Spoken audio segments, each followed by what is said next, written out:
Halo semuanya, bismillahirrahmanirrahim. Assalamualaikum warahmatullahi wabarakatuh. Saya Falam Fuzia dengan NIM 11920700023. Di sini saya akan mencoba praktikum pada materi gerak parabola.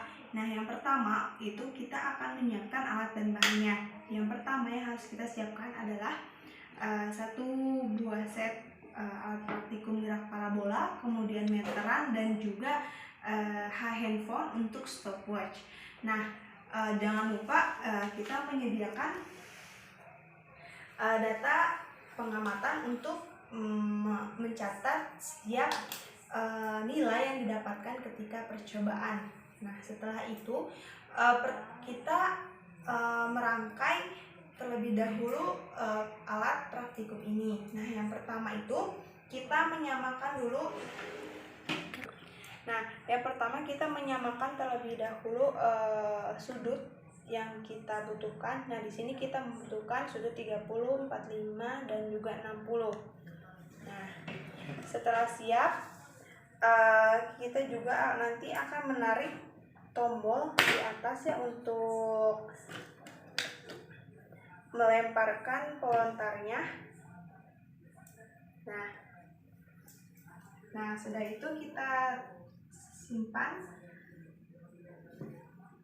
Kemudian setelah itu kita lihat di sini apakah sudah benar. Ternyata di sini sudah menunjukkan angka busurnya itu 30 derajat. Kemudian kita kencangkan di sini.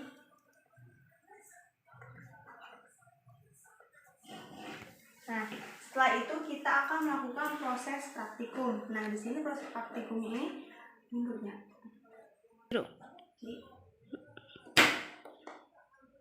Itu yang pertama ya, pada sudut 30 derajat.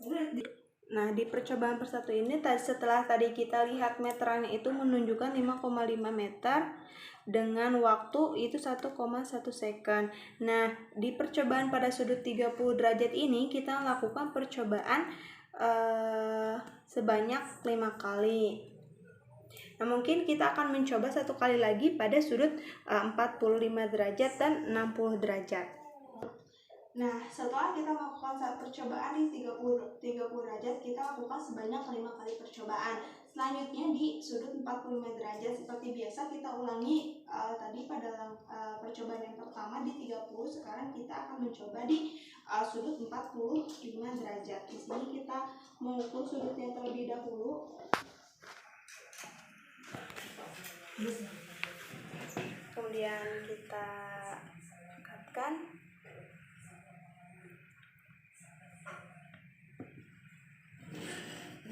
Selanjutnya kita akan melakukan percobaan. Nah, selanjutnya setelah kita akan mencatat. Di percobaan pertama didapatkan X-nya 4,83 meter dengan T-nya 1 second. Nah, di sudut 45 derajat juga kita melakukan sampai dengan 5 percobaan. Begitupun seterusnya dengan percobaan ke 60 derajat. Sudah melakukan percobaan ketiga sudut. Yang pertama adalah sudut 30 derajat, kemudian 45 derajat dan 60 derajat. Setelah tabel ini terisi, maka kita akan melakukan proses selanjutnya. Yang selanjutnya itu ada pengolahan data, kemudian perhitungan, kemudian analisis dan juga penarikan kesimpulan. Mari kita selanjutnya. Oke, kita lanjutkan. Jadi ketika kita sudah melakukan praktikum, kita memperoleh data. Setelah itu kita akan melakukan pengolahan data, dan setelah melakukan pengolahan data, maka kita langsung dengan praktikum. Nah, di sini sudah terdapat ya data pengamatan. Nah, di sini sudut 30 percobaan sebanyak 5 kali. Yang pertama itu ada panjang 5,55 meter dengan waktu 1,1 second. Kemudian ada 5,22 meter dengan waktu tempuh 0,9 second. Kemudian 4,80 meter dengan waktu 0,9 second. Kemudian ada 5,65 meter dengan waktu tempuh 1 second. Kemudian ada yang terakhir 5,08 meter dengan waktu tempuh 1,2 second. Selanjutnya di sudut 45 derajat. Di sini juga sama, kita melakukan 5 kali percobaan. Yang pertama ada jaraknya 4,83 meter dengan waktu 1 second. Selanjutnya ada 5,46 meter dengan waktu 0,8 second. Selanjutnya ada 6,16 meter dengan waktu tempuhnya 1,1 second. Selanjutnya ada jarak 5,61 meter dengan waktu 1 second. Kemudian ada yang terakhir ada 5,51 meter dengan waktu tempuh 1,1 second. Selanjutnya di sudut 60 derajat. Nah, di sudut 60 derajat ini kita juga sama melakukan 5 kali percobaan. Yang pertama jaraknya 5,66 meter dengan waktu tempuh 1,21 second. Selanjutnya ada 5,55 meter dengan waktu tempuh 1 second. Selanjutnya ada 5,47 meter, waktu tempuhnya sama 1 second. Selanjutnya ada 5,66 meter dengan waktu tempuh 1,1 second. Dan yang terakhir jarak 5,69 meter dengan waktu 1,3 second. Nah, di sini juga keterangannya ada theta atau sudut dengan satuan radian. Selanjutnya ada jarak x, jarak satuan meter, t waktu satuan second dengan NST. Meteran itu 1 mm atau 1 kali 10 pangkat negatif 3 meter, dan yang terakhir stopwatch itu 1 second. Mungkin selanjutnya kita akan melakukan pengolahan data yang sudah kita dapatkan dari hasil praktikum. Kita mengolah data pada sudut 30 derajat terlebih dahulu.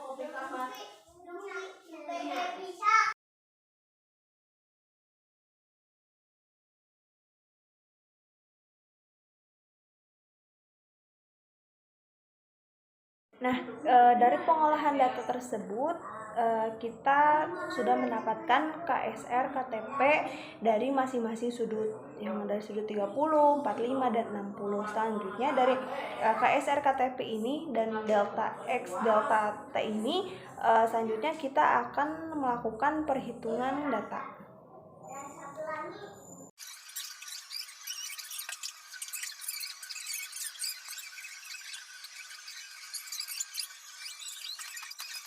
Baik, kita lanjutkan. Setelah kita tadi melakukan pengolahan data, kemudian ada perhitungan, selanjutnya kita akan menganalisis dari perhitungan data tersebut. Nah, di sini analisis yang pertama itu menganalisis mengenai pengaruh sudut terhadap waktu tempuh bola. Di sini ya, berdasarkan hasil percobaan yang telah dilakukan pada gerak parabola, maka didapatkan nilai itu perbandingan sudutnya besar sudut 30 derajat dengan T-nya 1,02 plus minus 0,0503 second. Kemudian besar sudut 45 derajat itu T-nya 1,00 plus minus 0,0547 second. Dan yang terakhir sudut 60 derajat yakni 1,12 plus minus 0,0583 second. Nah, dari tabel perhitungan tersebut menunjukkan bahwa waktu yang ditempuh bola di udara bergantung dengan besarnya sudut yang dibentuk.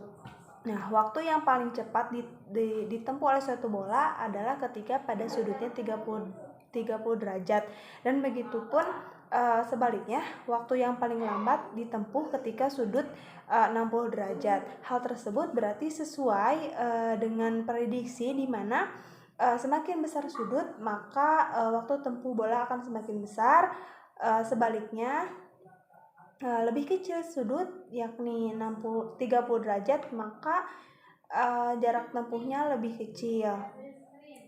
Nah, yang kedua ada pengaruh sudut terhadap jarak tempuh. Berdasarkan hasil dari percobaan yang telah dilakukan tadi pada gerak parabola, didapatkan nilai besarnya sudut 30 derajat dengan jaraknya 5,12 kurang plus minus 0,115 meter. Kemudian di sudut 45 derajat itu X-nya atau jaraknya 5,51 plus minus 0,209 meter, dan yang terakhir 60 derajat yakni jaraknya 5,600 plus minus 0,2645 meter. Nah, tabel perhitungan tersebut menunjukkan bahwa jarak yang ditempuh bola bergantung pada besarnya sudut yang dibentuk. Jarak terjauh atau jarak maksimum yang ditempuh ketika besar sudutnya yaitu 45. Nah, ya, hal tersebut itu sesuai dengan persamaan maksimum di mana X max itu V0 kuadrat sin 2 theta per G. Nah,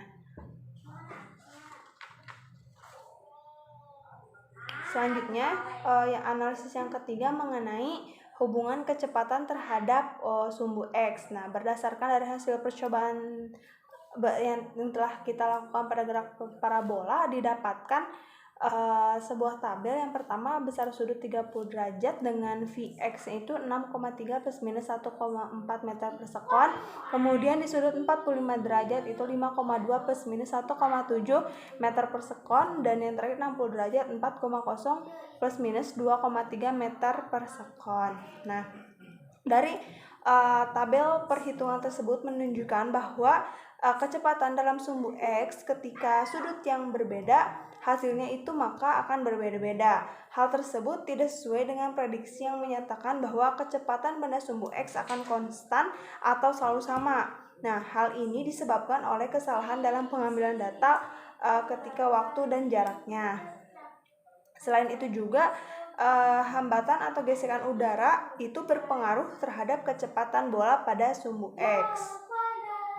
Nah, ya, seperti itu. Kemudian yang keempat itu ada hubungan kecepatan terhadap sumbu Y. Nah, di sini juga terdapat tabel hasil perhitungan di mana pada besar sudut 30 derajat itu V-nya 14 plus minus 2,3 meter per sekon. Selanjutnya di 45 derajat 15 plus minus 1,8 meter per sekon. Dan yang terakhir pada 60 derajat itu 18,1 plus minus 1,57 meter per sekon. Nah, tabel perhitungan tersebut tuh menunjukkan bahwa kecepatan dalam sumbu Y ketika sudut yang berbeda, hal tersebut sesuai dengan prediksi yang menyatakan bahwa kecepatan pada sumbu Y itu akan selalu berubah karena pengaruhnya gravitasi.